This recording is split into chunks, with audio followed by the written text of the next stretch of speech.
টাকা নিয়ে ধরা খাওয়াটা ভালো, দুর্নীতি কলবে নির্বাচন কমিশনার আবুল ফজল মো সানাউল্লাহ বলেছেন।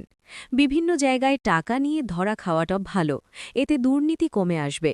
ভোট কেনার প্রয়াস সফল হবে না, কারো কোনো অসৎ উদ্দেশ্য থাকলে কোনো ছাড় দেওয়া হবে না। বৃহস্পতিবার ১২ ফেব্রুয়ারি সকাল ৯টার পর রাজধানীর বেইলি রোডে ভিকারুন্নিসা নুন স্কুল অ্যান্ড কলেজ কেন্দ্রে ভোটাধিকার প্রয়োগের পর গণমাধ্যমকে তিনি এসব কথা বলেন। ইসি আবুল ফজল মো সানাউল্লাহ আরও বলেন, এখন পর্যন্ত ভোট সুষ্ঠু আছে, সবাই ভোট দিতে আসছে, এখন পর্যন্ত কোনো অভিযোগ পায়নি। গণমাধ্যমকে সত্য প্রকাশের অনুরোধও করেন তিনি। বৃহস্পতিবার ১২ ফেব্রুয়ারি নির্ধারিত সময়ে সকাল ৭:৩০টায় সারা দেশে ভোট গ্রহণ শুরু হয়, যা বিকাল ৪:৩০ পর্যন্ত চলবে। এর মধ্যে ভোট দিতে কেন্দ্রের সামনে জড়ো হচ্ছেন মানুষ, তার মধ্যে অনেকে কেন্দ্রে নির্ধারিত সময়ের আগেই ভোটাররা কেন্দ্রে হাজির হন। কোথাও কোথাও ভোটারের লাইন দীর্ঘ হতে দেখা গেছে।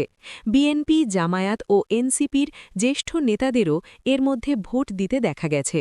নির্বাচন উপলক্ষে বুধবার ১১ ফেব্রুয়ারি দেশজুড়ে কেন্দ্রগুলোতে নির্বাচনী সরঞ্জাম পাঠায় ইসি।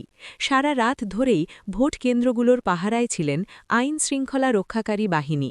এবার ২৯৯ আসনে সংসদ নির্বাচন অনুষ্ঠিত হচ্ছে।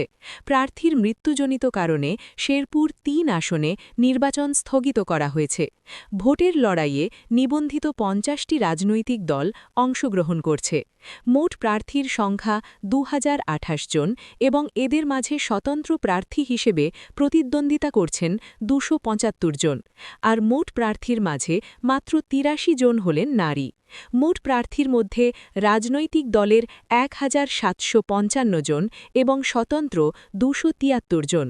নারী প্রার্থীর মধ্যে দলীয় ৬৩ জন ও স্বতন্ত্র ২০ জন।